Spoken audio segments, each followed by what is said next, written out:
I feel differently today than I felt the day after releasing Folklore, because even the day after releasing Folklore, Aaron and I were still bouncing ideas back and forth, and we just knew we were going to keep writing music. I didn't know if it was for an album of mine, or Aaron and Justin Vernon have a really amazing project called Big Red Machine. So we kept writing thinking maybe we were going to do some Big Red Machine stuff, but the things that we ended up writing really sounded more like a continuation of Folklore. So when I put out Folklore, I remember just feeling so proud and happy, but still like foot on the gas, like let's keep going. This is fun. I'm not finished with this. And everybody, all my collaborators, we all felt the same way about it. So we just kept going. With this one, I have this feeling of sort of quiet conclusion and sort of this weird serenity of like, we did what we set out to do, and we're all really proud of it. And that feels really, really nice. Yeah, I'm not surprised, because I feel like the stories, to some degree, there's some conclusion in this album too, from where you began on Folklore, and there's so much closure on this new record, and I want to dive into aspects of that, and I just feel like the future must feel wide open to you right now. But I want to refer back to the Long Pond sessions, and Jack Antonoff said something really poignant, which was, I've never made an album like this. I don't know if I ever will again. Yes. And in your mind and in your heart, you knew you wanted to carry on and there was music to be done, but it felt like for others, assuming that Jack was genuine because he's an honest human, he wasn't sure there would be an evermore or a chance to work like this again. Was there a sort of melancholy to the end of Folklore? Not really. I was just so happy that my world felt opened up creatively. There was a point where I got to as a writer who only wrote very diaristic songs that I felt it was unsustainable from my future moving forward. It felt like too hot of a microscope. It felt a bit like I was like, why am I just like, if I'm writing about my life and all it is, on my bad days, I would feel like I was loading a cannon of clickbait when that's not what I want for my life.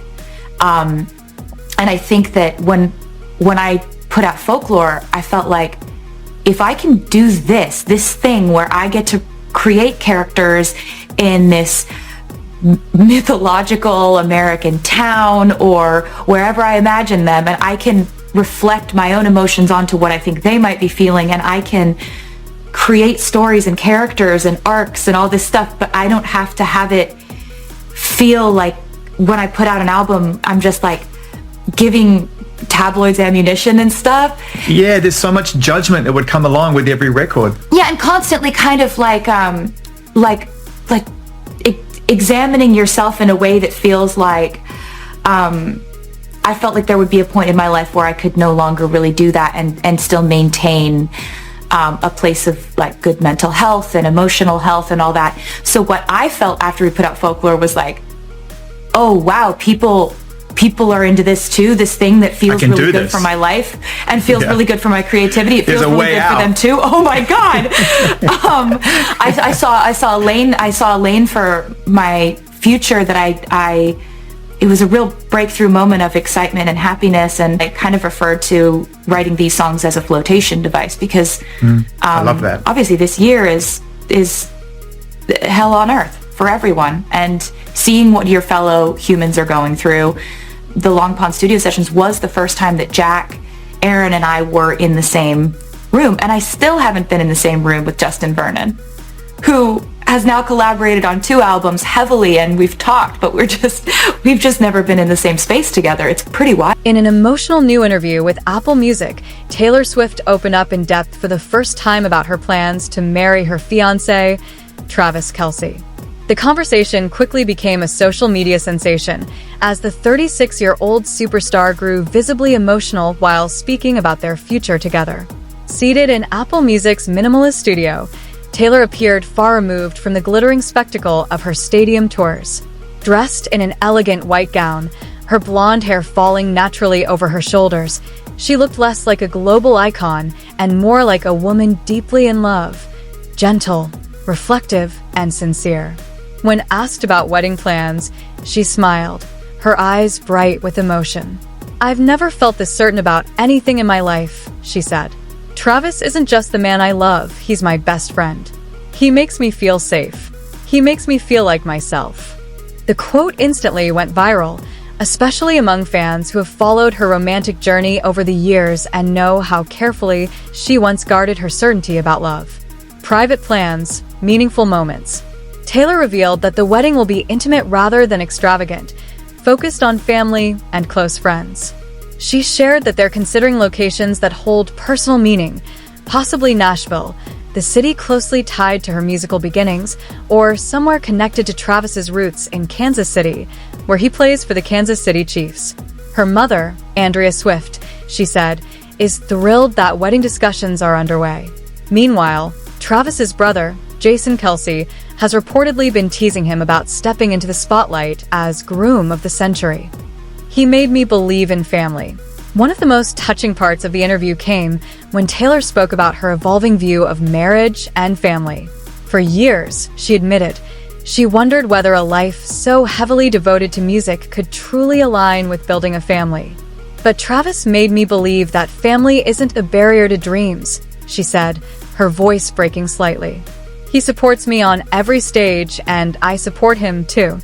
She described the times he flew across the country to attend her shows, the encouraging messages they exchanged before his big games, and the quiet evenings spent listening to unreleased demos together. We're on the same team, she said simply. The dress and the music. When the topic turned to her wedding dress, Taylor laughed. I've been thinking about it since I was a child. While she declined to reveal specific details, she described the vision as classic, elegant, and very Taylor. As for the music, she joked that she likely won't be performing a 3-hour set at her own wedding. Instead, she wants to fully embrace the moment as a bride. Though fans are already speculating about possible performances from her famous friends, Taylor emphasized that the most important element of the day will be genuine emotion, not spectacle. A new chapter. With nearly 2 decades in the spotlight, countless awards, and record-breaking tours, Taylor has long chronicled love and heartbreak in her songs. But this time, she says the story feels different. I've written about love, about heartbreak, about hope, she reflected. But this time, I'm not writing about a far-off dream. I'm living it. According to Taylor, Travis often tells her, "We're going to build this together." And for the first time, she says she fully believes in that promise. A love between two worlds. Their relationship, a pop superstar and an NFL champion, once sparked endless curiosity. Yet over time, they've shown that their bond is rooted in shared values, family, loyalty, and gratitude. Beyond the stadiums and sold-out arenas, Taylor described ordinary moments, home-cooked dinners, quiet trips, and conversations about life away from the spotlight. At the close of the interview, she was asked what she looks forward to most in marriage. After a thoughtful pause, she answered, "To wake up every day knowing that we chose each other, not because of pressure, not because of expectations, but because of love." Though no wedding date has been announced, fans are already celebrating what they see as the happiest chapter yet for Taylor Swift, a chapter defined not by heartbreak ballads, but by peace, partnership, and lasting love with.